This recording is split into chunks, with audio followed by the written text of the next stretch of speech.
Morning peeps, welcome to an absolutely stunning Costa del Salford this morning. Couple of quick things I want to get out of the way.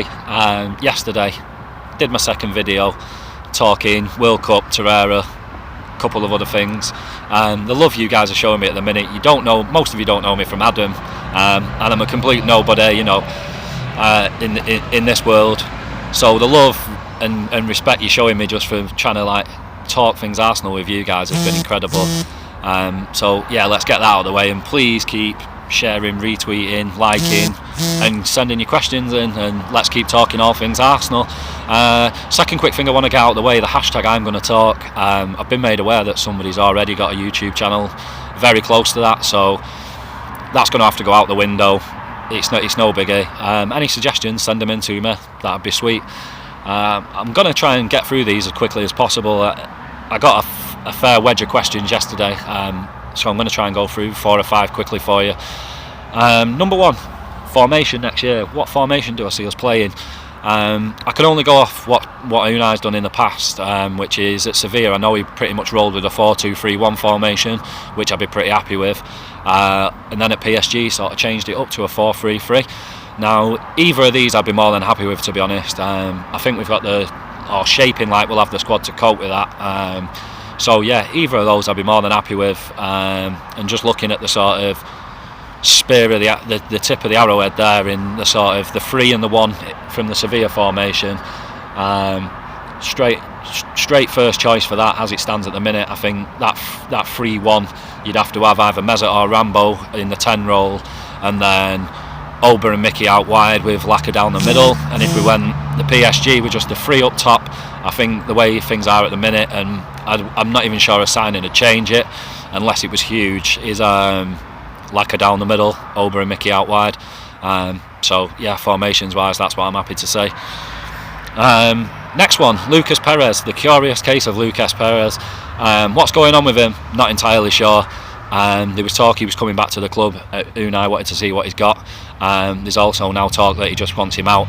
I'm not sure what side of the coin he's on at the minute, to be honest, but in my opinion I'd be more than happy to see him come to the club and get Welbeck out the door and free up some more money for elsewhere, or to plump into another winger. I would have thought they're on pretty similar money. If Lucas isn't on less, I don't know, I'd be guessing. I'd have to check that out.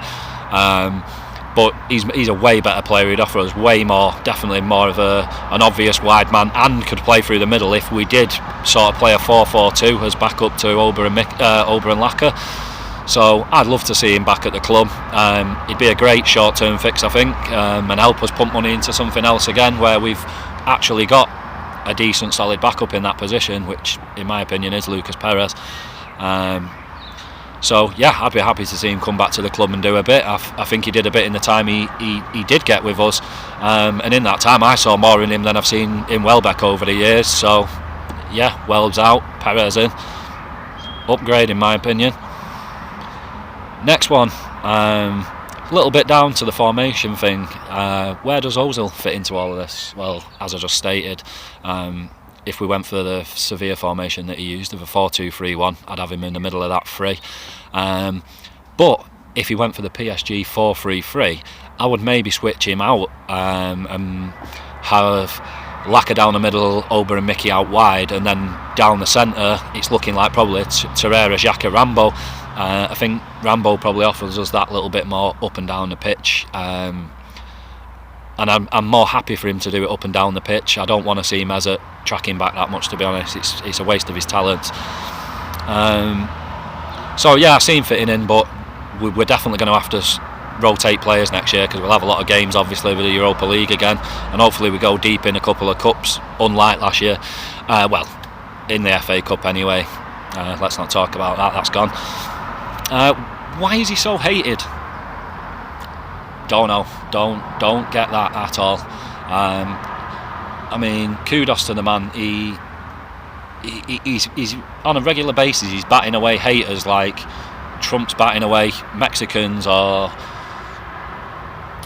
Babe Ruth hit homers in his prime. I don't know what this guy has to do to prove to people he's the best number 10 in the world, and he has been for a long time. The guy's leaving a legacy that's absolutely incredible in my opinion.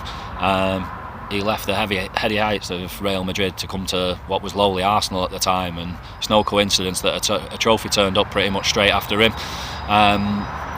He offers us so much, in my opinion. The guy creates chances for fun. I mean, he brought Ronaldo to tears when he left Real Madrid because he knew how many goals were going out the window. And nothing but love for the guy. And I think so many people need to let's try cheering this guy on for a change instead of fucking riding him all the time.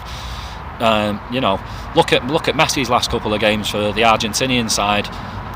Any genius can have a bad few games. So let's get off his case and show this guy some love, because I tell you what, further down the line when he leaves and it's all over and we applaud him, you're going to see these edits and these YouTube compilations of the guy, and you're going to go, shit, this guy was at my club and I wasn't paying attention, I was too busy getting involved in this same agenda where he's lazy and he doesn't run. Well, that doesn't wash. I can't think who it was in the British media that slammed him the other day about when that goal went in against Germany. Let's have a look back at that clip. Where was Mesut? Right back. Alright, but he's lazy, doesn't do anything. Where was Kimmich? Nowhere to be seen. He was doing his job. It's just still this hate-driven agenda towards him, which I don't understand. I don't know why people can't just appreciate the beautiful things in life, which is Mesut. I just don't understand it. Like I say, next season, the Torreira deal, obviously that frees him up, and I would like for Unai to be saying, look, Mesut, you don't ever come back past that halfway line unless it's the build play. I think we need to utilise him for exactly what he is, which is just a goal assisting machine. I mean, the guy's unreal. His stats back that up, and I just love him. So let's give him support this year, guys, and we're going to see the real Mesut under Unai's tutelage, definitely. Torreira yesterday, more comments coming out. This time from the player himself. Now, I'm still happy to stand by the fact that he's a Gunner already. Obviously, he came out yesterday and said that he didn't know who his club was. Well, we know it's not Sampdoria because he's left already. Their man's already told us that he's gone for 30 million euros. So, where is he then? He's not in a black hole, is he? I just think it's rough timing. It's crap. Like, guys, stop atting him in stuff on Twitter saying announce Arsenal, stop it. The guy's an Arsenal player, he will be, he's at the World Cup. Let's not ruin that for him. Let's see him flourish while he's there if he gets a bit more game time. Let's stop riding him and doing his head in before he's even turned up. I know we get excited, I know it's exciting times at the club, but let's stop doing this straight away. And before the guys definitely put pen to paper, he's going, shit, these guys are absolutely mental, and is this what it's going to be like? So yeah, just enjoy the fact that, in my opinion, he's signed. And like I say, for me, he had to say what he said yesterday, because we've not officially announced he's signed, but Sampdoria have said he's left. He hasn't done a medical from as far as I know, or signed a contract, but it is all agreed in principle, verbally. So I see him still, that he's definitely coming in the door. Like I say, yesterday I feel he had to say that because he wants to concentrate on his World Cup, and we can't announce it now anyway. We're not going to go over there and take the photos. We've seen Stu's on holiday enjoying himself in Tenerife, so that's not happening. So let's just watch him and hopefully get some more game time at the World Cup. We get to see what we're getting in a player, and it'll all get done as soon as, in my opinion, the World Cup's over.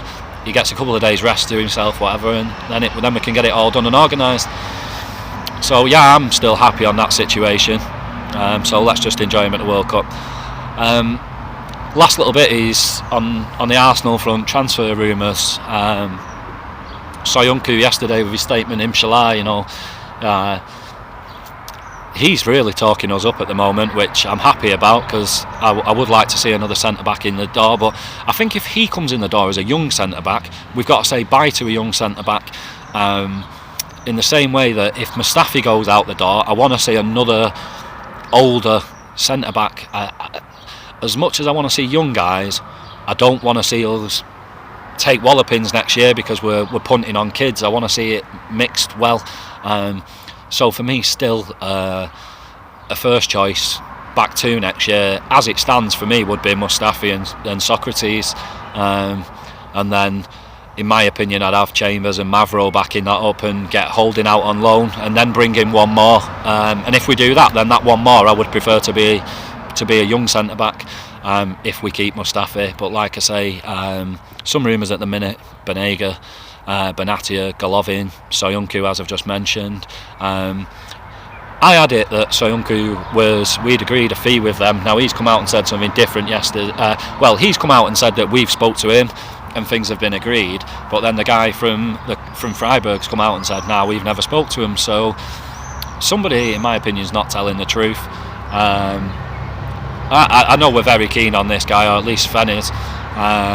So I think we're just sort of holding on at the minute to make that final decision on whether we go for a young centre-back or an older one in the form of a Benatia. There's two sort of debates at the minute on transfers that I've seen, which is a sort of Golovin or Banega, or Benatia or Soyuncu. And it depends how you look at the situation going forward at the minute. Now, if you look at certain players like your Mickeys, your Mesuts, your Obers, we're going to have to utilise them quickly because they've only got 2 years left, if we're being realistic, if we're getting the best out of them. So it's interesting to see how Unai's going to be realistic, but at the same time not waste players in the prime, because we need to build for the future, obviously, for when those guys go. But in the short term, we've got to act fast. So I'm really up in the air and indifferent about whether we bring in young or old at the minute. I like some of the young kids we've got, so I think maybe going down the older route and just quick fixes at the minute, and let's just get us back in that top four and a good Europa League run this year, and let's crack on after that. Let's just quickly build a foundation that we can go off. Great work already with a goalie, a centre back, a right back and a centre mid in, so a couple more little cherries on the top to that, and we're flying, in my opinion. Golovin I like. I don't think he's incredible yet. I think he maybe could be. 20 million or whatever's going around for him, that'd be a decent signing. Looks very in the sort of Ramsey mould to me. Banega, I've seen quite a bit of this guy. He's decent, and I think he's an upgrade on El Nene. And then, like I say, young guys we've got. I wouldn't want him to stifle Ainsley. And like I say, I want to see Iwobi down the middle. So this is why I'm not sure whether we need one more in the middle, but if we do, him or Golovin, I'd be more than happy with. Both for completely different reasons, but both for the right reason. Same with Soyuncu and Benatia, and pretty much the exact same thing, that the older guy is coming in for half as much as the younger guy, but like I say, it's a quick term fix rather than a long term fix in the other guy. So I don't mind either way. I'm sure probably a lot of other Gunners are pretty indifferent at the moment on what we actually need. I think we're going to side with what Unai and the boys bring in, and let's roll from there. So that's the Arsenal stuff out of the way. I got asked a few times about little World Cup shouts yesterday, so I threw a few up. I mentioned the scoreline in the Aussie game, 1-1, and I went for Australia or draw, so shitting on that one, that came in. France, I said Peru would struggle, and I thought France would win to 0, which they did. Shitting! Peru looked lively. I enjoyed that game. I enjoyed all yesterday's games, and then the big one at night, obviously. Argy's woeful. Said it before. Said that they wouldn't get anything out of the game, and they got absolutely pulverised, in my opinion. Even before the Caballero mistake, I thought the inevitable was coming at some point. I thought they absolutely battered them, and as I said beforehand, more of a squad, a more cohesive squad, and that wins you tournaments at the end of the day, the big stuff. So yeah, that was another one. Croatia or draw. Shitting! So that's boom, boom, boom. Hat-trick for yesterday. So today's World Cup shouts. Nigeria, Iceland. Can't help but root for Nigeria. Really want them to do well, but I just don't see it. Don't see it today at all. I think Iceland will beat them. I can see Nigeria knocking on the door a lot, but just having that killer quality to pop one in the old onion bag. So Iceland, very well drilled unit. We know that as if you're English like me, and what you've seen so far in their game. So yeah, Iceland to win, or if you can get half decent odds on it, maybe Iceland or draw, but Iceland to win, I think, possibly to win to 0. Next game, Brazil versus Costa Rica. Costa Rica are one of my whipping boys of the tournament. Said it before and still stand by it. Don't think they bring much to the party whatsoever. So all I can see here is a much better improvement from Brazil and a 2-3-0 win for Brazil. So Brazil to win to 0 or by more than 2. Last game of the day, Serbia versus the Swiss. This is I think this will be a really good game in my opinion. Really hard-working, likeable squads. No absolute worldies in there, but they just do well as a unit, like we've seen some of the smaller teams do, and the not well-fancied nations. I really can't split them, so I would be forced in this one to go for a 1-1 draw. Serbia-Swiss 1-1. So they're my shouts for today, guys. Hope you've enjoyed, and yeah, feel free to keep sharing, retweeting, liking, and bringing your questions in to get another opinion. Take care, guys. Have a beautiful weekend, and happy Friday to you. Much love from a Gooner.